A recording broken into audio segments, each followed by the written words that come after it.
Welcome back to the channel. It's 2 a.m. on the Sunday of Halloween and my neighbors 6 houses down are throwing a party, so I'm gonna make a video. My name is Josh, and my videos are about cars and movies, and this series is all about discovering whether the new OEM reveals are worthy of any on-screen appearances.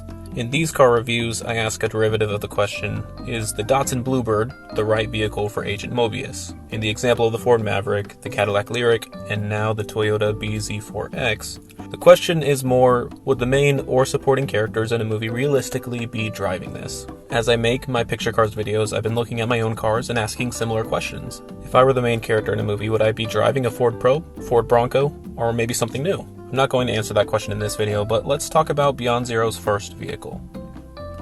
Toyota is claiming to bring the most human-centered vehicle provided by an OEM through 4 pillars. By connecting you with others, your car, society, and the environment. Toyota is hoping their new BEV platform will attract a new host of Toyota customers. Branded as the Beyond Zero platform, but really the ETNGA platform for the electrified version of the already existing Toyota New Global Architecture, Toyota is mimicking a development solution that many other OEMs have already revealed. The biggest two that I'll toss out are GM's Ultium platform and Volvo's combination of their Gen 2 battery floor and SPA2 platform, not yet given a flashy name. I think I've seen some variation of the animation for larger interior cabin space a few times already. Anyway, this is about being a more human-centered vehicle, and I just don't know how their claims at a more human-centered experience are any different than what any other car maker is doing. These details about an activity hub, for example, it's just generic marketing nomenclature that doesn't give any distinguishable impact. This presentation in particular just seems like more of an afterthought in order to make the reveal deadline. To meet this arbitrary deadline, they made a barely 5-minute reveal video and released minimal spec information to the press in the most boring way possible. Seriously, the most exciting marketing material was probably the reveal at the Shanghai Auto Show, but since then they've just repackaged a lot of the footage for every subsequent milestone.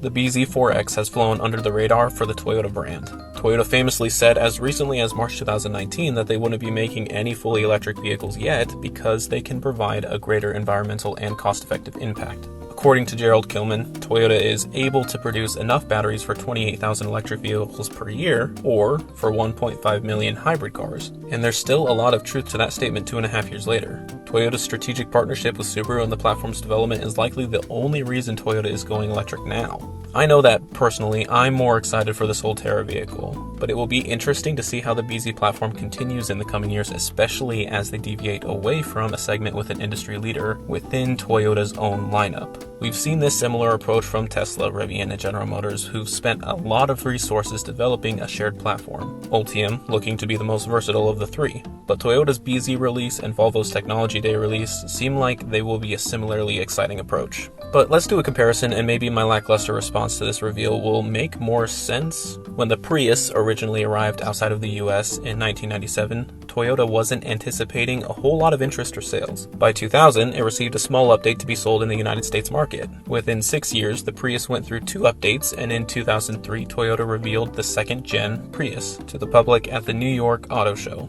Their original hesitancy made sense at the time. Hybrid technology was still new, and GM's EV1 rose and fell during the original Toyota Prius's development. 18 years later, now behind other electrification leaders, they're seemingly again hesitant about releasing a new technology, even though the brand is the most reliable on the road, and Toyota has proven they're able to deliver on their word. Actually, we have yet to see the Woven City. I'm still in rapt anticipation, but anyway, Toyota's lack of interest in their own product just doesn't make sense to me and is bothering me at 2 in the morning. Maybe I'll think differently by the time my video releases. In the end, there's just not a lot of press information to go from. Yes, there's the new reveal of the BZ platform with the BZ4X, a side note of the presentation. They provide as many specs as they can in a nice little table on Toyota's newsroom site.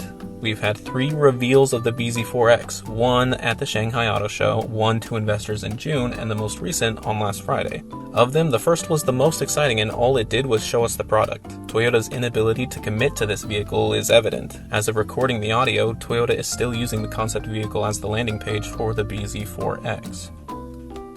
In this section, we're going to combine all of the material we got from the 3 distinct reveal events. Now, first off, I have no clue whether they'll officially slate it as a 2022 model year or 2023. It's going on sale mid-2022, and every release material provided by Toyota has labeled it a 2022 new product, but again, Toyota hasn't officially moved this from a concept vehicle to a production vehicle yet, even though the June 2nd reveal affirmed that they would be taking this product to market. It's confusing. I'm calling it a 2022 BZ4X.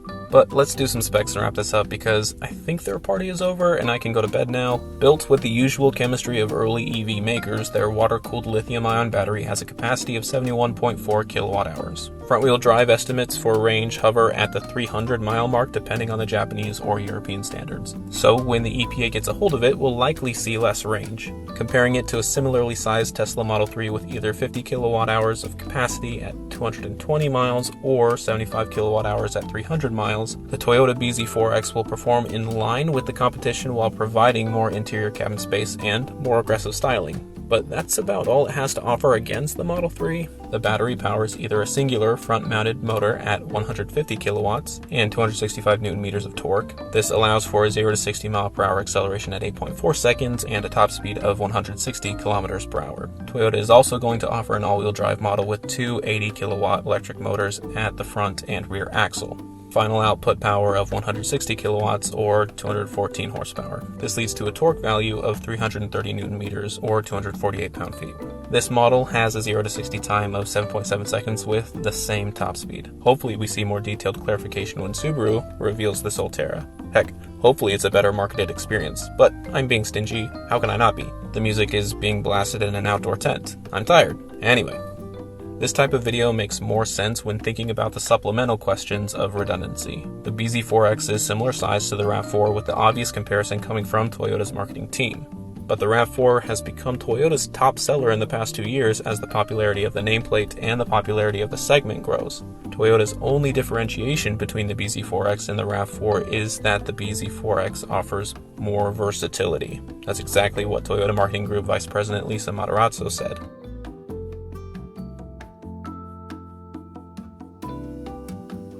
But they fail to detail what that versatility means. The RAV4 has both a hybrid and off-road package available, so if anything, the BZ4X is a redundant vehicle to Toyota's lineup. New electrification technology is always exciting. Converting existing nameplates to electric vehicles is exciting, but to create a wholly new nameplate to compete in parallel with your own top seller without the benefit of name recognition is just a little silly to me. Is the Toyota BZ4X screen-worthy? I've been pretty lenient when answering this question. I'd be cool with seeing a Cadillac Lyriq or Ford Maverick on my TV, but with the BZ4X, I don't think so.